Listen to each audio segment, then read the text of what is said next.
नमस्कार, उत्तराखंड का एक खास बुलेटिन देख रहे हैं आप और मैं हूं आपके साथ शिपवन शर्मा। तो चलिए बिना किसी देरी के शुरुआत करेंगे बुलेटिन की। राज्यपाल लेफ्टिनेंट जनरल गुरमीत सिंह ने बीते रविवार को दून विश्वविद्यालय देहरादून में आयोजित Indian association of social science institutions के 24वें अंतर्राष्ट्रीय सम्मेलन के समापन सत्र में भाग लिया। 3 दिवसीय सम्मेलन में देश विदेश के विद्वानों ने सामाजिक कल्याण, अर्थशास्त्र, रोजगार, उद्योग, कृषि, तकनीकी, पर्यावरण और नगरीकरण जैसे विषयों पर गहन विचार विमर्श किया। समापन सत्र में राज्यपाल ने कहा कि जलवायु परिवर्तन केवल वैज्ञानिक मुद्दा नहीं बल्कि मानव अस्तित्व का एक बहुत बड़ा प्रश्न बन चुका है। उन्होंने अनायोजित शहरीकरण, वनों की कटाई और संसाधनों के अतिदोहन को इसके प्रमुख कारण भी बताया। उन्होंने युवाओं को भविष्य के निर्माता बताते हुए कहा कि उनके विचार और उनके शोध ही हरित, समृद्ध और आत्मनिर्भर भारत की दिशा तय करेंगे। राज्यपाल ने आयोजन समिति की सराहना करते हुए कहा कि सम्मेलन ने हिमालय क्षेत्र के सतत विकास के लिए नई दिशा और नीति निर्माण में महत्वपूर्ण योगदान दिया है।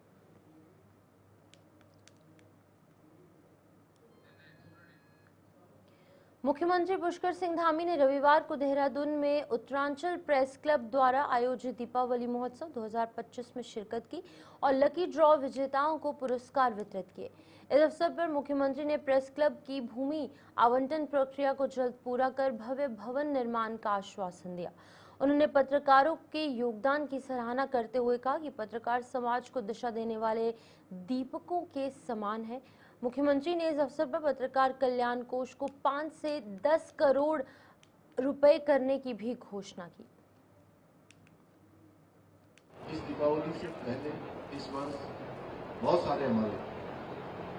सारे पत्रकार साथियों के हमारे बीच में जो नहीं रहे, हमको छोड़ के चले गए, जिनके घरों में भी इस प्रकार की दुखद घटनाएं घटित हुई, मैं उन सभी को अपनी श्रद्धांजलि भी करता हूं। उनको मैं नमन करता हूं कि उन्होंने काफी लंबे समय तक एक लंबा कालखंड उन्होंने हमारे राज्य के लिए, पत्रकारिता जगत के लिए अपना समर्पित किया और बहुत सारी यादें उनके साथ हैं। क्योंकि आज दीपावली के पर्व के रूप में यहाँ पर एक शानदार कार्यक्रम आयोजित हो रहा है, तो मैं उन सभी का स्मरण करता हूँ। साथियों, ये दीपावली का पर्व हमारे अंदर एक सकारात्मक ऊर्जा का प्रभाव करता है, सकारात्मक ऊर्जा का संचार करता है और हमें अंधकार में से प्रकाश की ओर ले जाता है और बुराई से अच्छाई की ओर जाने की प्रेरणा देता है। आप सभी पत्रकार साथियों का भी जीवन में दीपावली की तरह आपका भी दीपावली के दीपों की तरह जीवन है और जो दिन रात समाज को दिशा दिखाने का काम करते हैं। और मैंने तो अनेक अवसरों पर मैंने देखा है कि हमारे पत्रकार साथी बहुत कठिन परिस्थितियों में, चाहे वो कोरोना का कालखंड रहा हो, चाहे कोई आपदा का कालखंड रहा हो, अभी जो भीषण आपदा जिसका हम सब लोगों ने बहुत कठिन परिस्थितियों में सामना किया, हमारे राज्य के अंदर बड़ी आपदा आई और प्रदेश भर के अंदर अनेक लोगों को, अनेक परिजनों को, अपने लोगों को हमने खोया है। बड़ी जनहानि हुई है, पशु हानि हुई, अनेक संपत्तियां नष्ट हो गई, बहुत बड़ा नुकसान इस आपदा में हुआ। मैं अभी हिमालय दिवस के कार्यक्रम में था तो मेरे बहुत सारे प्यारे प्यारे छोटे बच्चे यहाँ पर हैं और मुझे सबसे अच्छा लगा कि एक वातावरण यहाँ पर बदल रहा है। अभी तक हमने 2-3 महीने पूरे के पूरे आपदा में, बरसात में और कठिन परिस्थितियों में हम सब ने उसका सामना किया, लेकिन मैं बच्चों को देखकर सच में मुझे लगा कि ये वातावरण अब हमारा कुछ त्योहारों की ओर जा रहा है, कुछ उमंग और उत्साह की ओर जा रहा है। आदरणीय प्रधानमंत्री जी के नेतृत्व में आज भारत में अभिव्यक्ति की स्वतंत्रता बनाने की दृष्टि से मीडिया जगत को एक महत्वपूर्ण स्थान दिया गया है। इस क्रम में हमारे पत्रकार बंधुओं की समस्याओं के प्रति हमारी सरकार पूरी तरह से संवेदनशील होकर काम कर रही है। पत्रकार साथियों की सुरक्षा बीमा, आकस्मिक सहायता, आवासीय योजनाएं, इनको लेकर हमने भी कई ठोस कदम आगे बढ़ाए हैं। हाल ही में हमने सुनिश्चित किया है कि राज्य में कार्यरत हमारे मान्यता प्राप्त पत्रकारों को शासन की विभिन्न योजनाओं का लाभ प्राथमिकताओं से मिले। इसके साथ ही वरिष्ठ पत्रकार सम्मान योजना के अंतर्गत भी हमने अनेक वरिष्ठ साथियों को सम्मानित करने का काम किया है। इसके साथ ही पत्रकारों की पेंशन में वृद्धि की गई है, जैसा अभी कंडारी जी मुझसे बैठे बैठे कह भी रहे थे। वहीं दूसरी ओर विभिन्न जिलों से आने वाले जो हमारे पत्रकार साथी आते हैं, पूर्व की भांति उनको प्रदेश की राजधानी में रहने की उचित व्यवस्था के प्रयास को भी आगे बढ़ाया है। इसी के साथ मुख्यमंत्री पत्रकार पेंशन योजना के तहत पत्रकार कल्याण कोष का बजट भी हमने जो 5 करोड़ था उसको बढ़ाकर 10 करोड़ किया है। इसके साथ ही हमारी सरकार पत्रकारों के स्वास्थ्य को ध्यान में रखते हुए स्वास्थ्य शिविरों का भी आयोजन किया है, जिसकी शुरुआत आप सब लोगों ने उसमें। देहरादून में आयोजित अंतर्राष्ट्रीय वैश्य महासम्मेलन के दीपावली मेले में रविवार को मुख्यमंत्री पुष्कर सिंह धामी शामिल हुए। इस अवसर पर मुख्यमंत्री ने महाराजा अग्रसेन को नमन करते हुए सभी को दीपावली की अग्रिम शुभकामनाएं दी। उन्होंने कहा कि दीपावली का पर्व सकारात्मक ऊर्जा और अच्छाई की प्रेरणा देने वाला त्योहार है। मुख्यमंत्री ने वैश्य समाज को सनातन संस्कृति का ध्वजवाहक बताते हुए कहा कि ये समाज देश की आर्थिक, सामाजिक और सांस्कृतिक शक्ति का प्रतीक है। उन्होंने कहा कि ये मेला व्यापार, स्वदेशी उत्पादों और लोक संस्कृति को बढ़ावा देने के साथ आत्मनिर्भर भारत की दिशा में महत्वपूर्ण योगदान दे रहा है।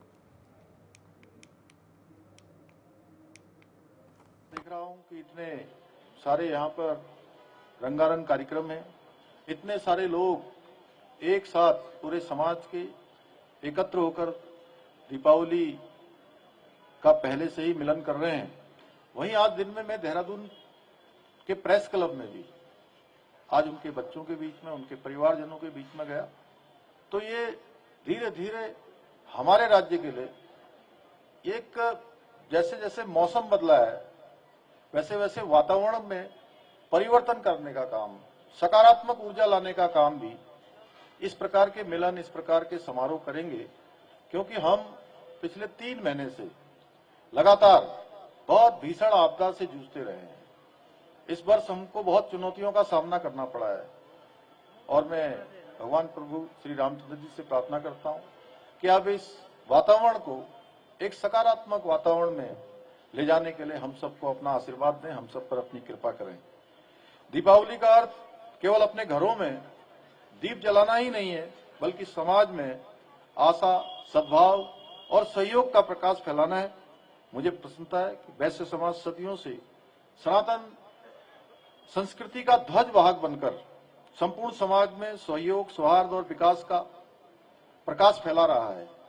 अभी अशोक जी ने बताया किस प्रकार से देश में अनेक कार्यक्रमों के माध्यम से, सैकड़ों संस्थाओं के माध्यम से आज समाज को आगे लाने का काम हो रहा है। समाज में दूसरों के लिए कुछ काम करने के लिए, जिस प्रकार से आपने बताया कि कविंद्र गुप्ता जी ने कहा कि अब ये समाज रक्तबीर पैदा करने का काम करेगा, ये अपने आप में एक ऐसा संस्कार है जो हम अपने आने वाली पीढ़ियों को देंगे, जिसके कारण से उनके अंदर भी एक भावना आएगी कि कैसे हमारे अग्र समाज के लोग, हमारे वैश्य समाज के लोग सदियों से, हजारों वर्षों से किस प्रकार से दूसरे लोगों के लिए, परमार्थ के लिए काम करते रहे हैं। हम महाराजा अग्रसेन का जीवन चरित्र देखेंगे, उनके द्वारा काम देखेंगे, उससे हमारी पीढ़ियां निश्चित रूप से प्रेरित होंगी। वैश्य समाज हमारे राष्ट्र की आर्थिक, सामाजिक और सांस्कृतिक शक्ति का प्रतीक है। मुख्यमंत्री पुष्कर सिंह धामी से मुख्यमंत्री आवास में उत्तराखंड बेरोजगार संघ और तकनीकी डिप्लोमा प्राप्त छात्रों के प्रतिनिधिमंडल ने भेंट की। इस दौरान प्रतिनिधियों ने परीक्षा प्रक्रिया में अनियमितताओं की शिकायत पर कार्रवाई और परीक्षा निरस्त करने के फैसले पर मुख्यमंत्री का आभार व्यक्त किया। मुख्यमंत्री धामी ने कहा कि सरकार योग्यता और पारदर्शिता पर आधारित भर्ती प्रक्रिया के लिए प्रतिबद्ध है और किसी भी परीक्षा में भ्रष्टाचार या नकल बर्दाश्त नहीं की जाएगी। उन्होंने कहा कि नकल विरोधी कानून लागू होने से परीक्षा प्रक्रिया में पारदर्शिता और विश्वास बढ़ा है। सरकार का लक्ष्य है कि हर पात्र युवा को निष्पक्ष अवसर मिले।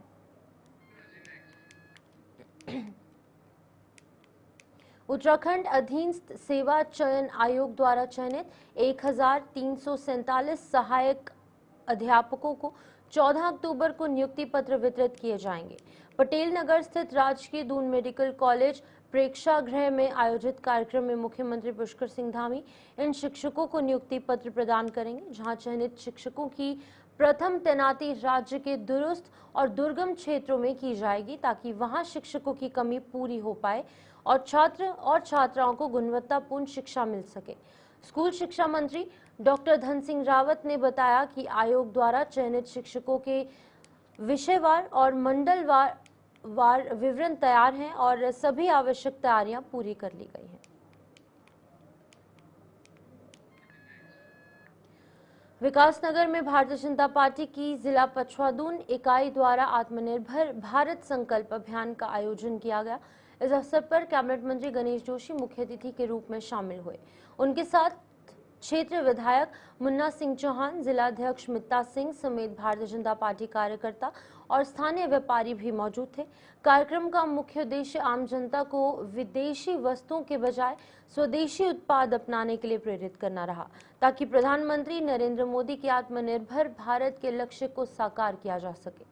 मंत्री जोशी ने कहा कि यह आत्मनिर्भर भारत मजबूत भारत की दिशा में एक बड़ा कदम है।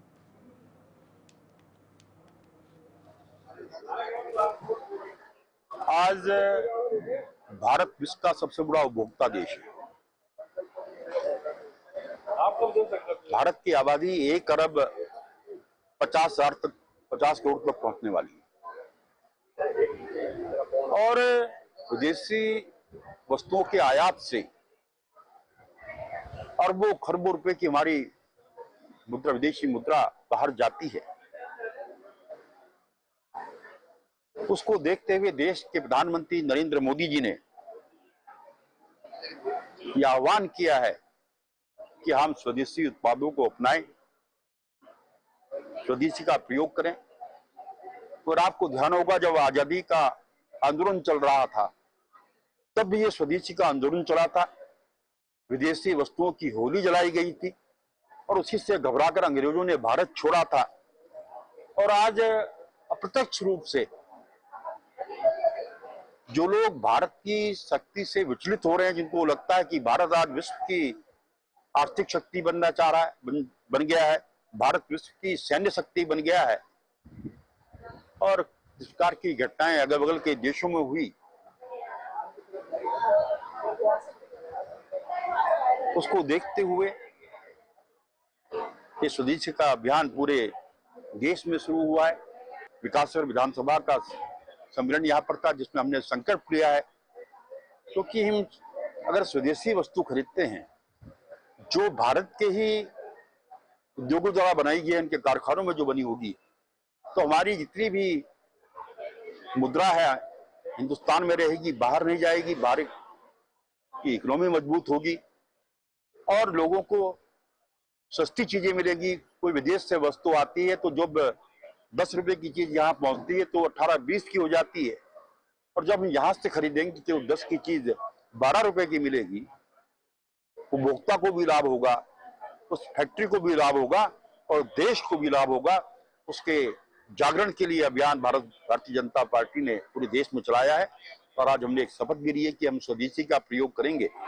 और मैंने अपने कार्यकर्ताओं से कहा है कि हर चीज की शुरुआत सबसे पहले हमें स्वयं से करनी चाहिए। हम विदेशी कपड़े न पहने, हम विदेशी चीजों का इस्तेमाल न करें। कैबिनेट मंत्री गणेश जोशी ने मसूरी विधानसभा क्षेत्र के आपदा प्रभावित इलाकों सरखेत और घंटू का सेरा का स्थलीय निरीक्षण किया। इस दौरान उन्होंने स्थानीय लोगों से मुलाकात की और उनकी समस्याओं को सुना और हर संभव सहायता का आश्वासन दिया। मंत्री जोशी ने कहा कि राज्य सरकार आपदा प्रभावित परिवारों के साथ खड़ी है और किसी को भी कठिनाई नहीं होने दी जाएगी। उन्होंने अधिकारियों को निर्देश दिए कि पुनर्निर्माण और राहत कार्यों को प्राथमिकता के आधार पर पूरा किया जाए। आए दिन बढ़ते नशे के मामलों पर अब जिला प्रशासन ने सख्त रुख अपना लिया है। जिलाधिकारी सवीन बंसल ने स्पष्ट किया कि ऐसे कॉलेजों और विश्वविद्यालयों को चिन्हित किया जाएगा जहां नशे से जुड़े मामले सामने आ रहे हैं। डीएम ने कहा कि ड्रग फ्री कैंपस बनाने के लक्ष्य को लेकर प्रशासन गंभीर है और औचक निरीक्षण अभियान लगातार चलाए जाएंगे। देखिए, ये एक इंटीग्रेटेड कार्रवाई है, तो अगर इसमें कोई भी लिंक वीक हुआ तो वो जो साइकिल है ऑफ एनफोर्समेंट इवेंट्स वो हमारा कॉम्प्रोमाइज़ हो जाता है।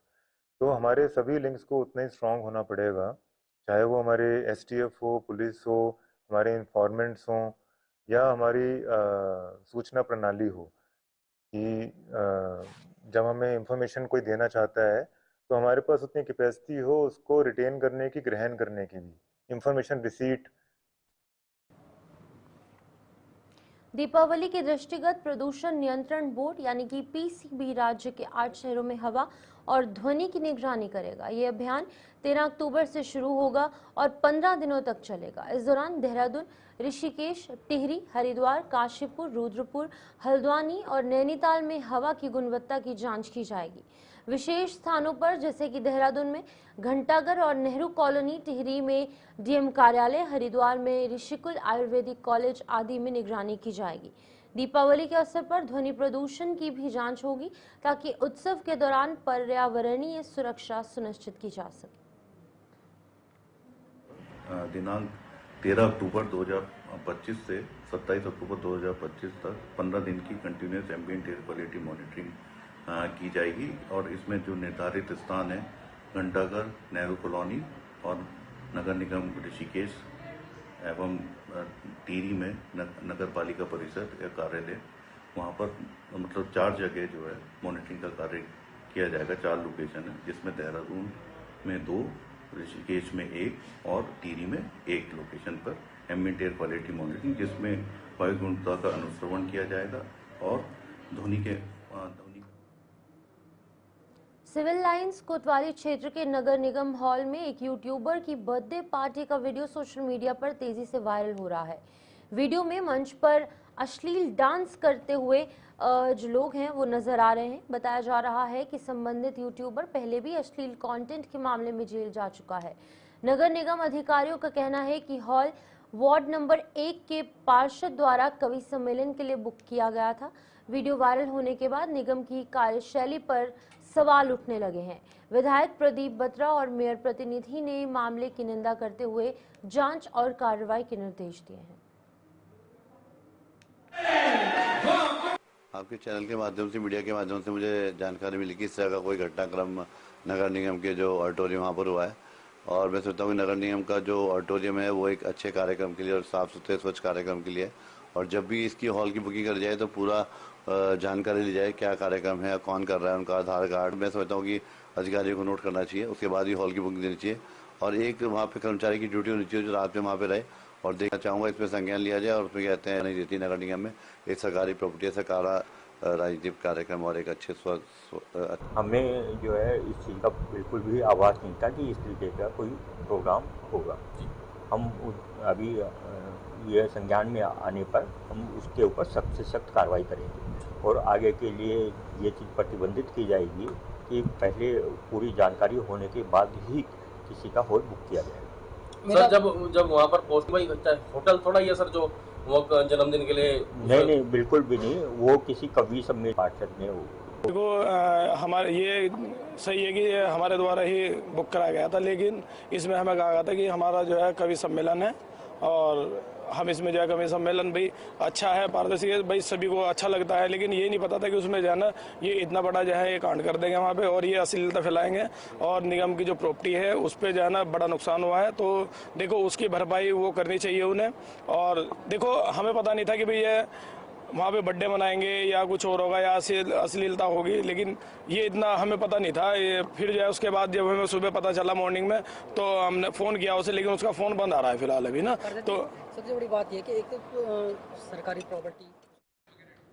डोईवाला के माझी क्षेत्र में ग्रामीण लंबे समय से खराब सड़क मार्ग से परेशान थे। कई वर्षों से ग्रामीण इस मार्ग के निर्माण की मांग कर रहे थे और अब ग्राम प्रधान निशा देवी की पहल से उनकी ये मांग पूरी हुई। डोईवाला विधायक बृजभूषण गैरोला ने बालकुमारी क्षेत्र में वर्षों से प्रतीक्षित सड़क निर्माण कार्य का विधिवत शुभारंभ पूजा अर्चना के साथ किया। हम जिंदगी भर आपके आभारी। अभी हमारा जो माझी ग्राम पंचायत का वार्ड नंबर 1 है, यहाँ पर बहुत लंबे समय से मांग चलती रही थी। हमारे यहाँ के वार्ड के मेंबर रविंदर जी भाई, हमारे मंगल भाई, हमारे राजकुमार भाई, इन लोगों की लगातार मांग थी कि यहाँ पर सड़क का निर्माण होना चाहिए। और हम भी कई बार यहाँ पे आए हैं और हमने पहले भी जो पिछला जो क्षेत्र आप देख रहे हैं, टाइल्स देख रहे हैं, इस सड़क का कुछ हमने बनाया भी था। लेकिन आगे तक जो हमारा बरात घर है, पंचायत घर है, आगे तक जो थी सड़क की स्थिति बहुत खराब थी। अब बरसों से इस सड़क के निर्माण की मांग की जा रही थी और आज मैंने इसका शिलान्यास किया है। और ये सड़क पूरे आगे बरात घर तक की सड़क का निर्माण होगा, अच्छी गुणवत्ता के साथ होगा। और लोक निर्माण विभाग ऋषिकेश डिवीजन इसको कर रहा है।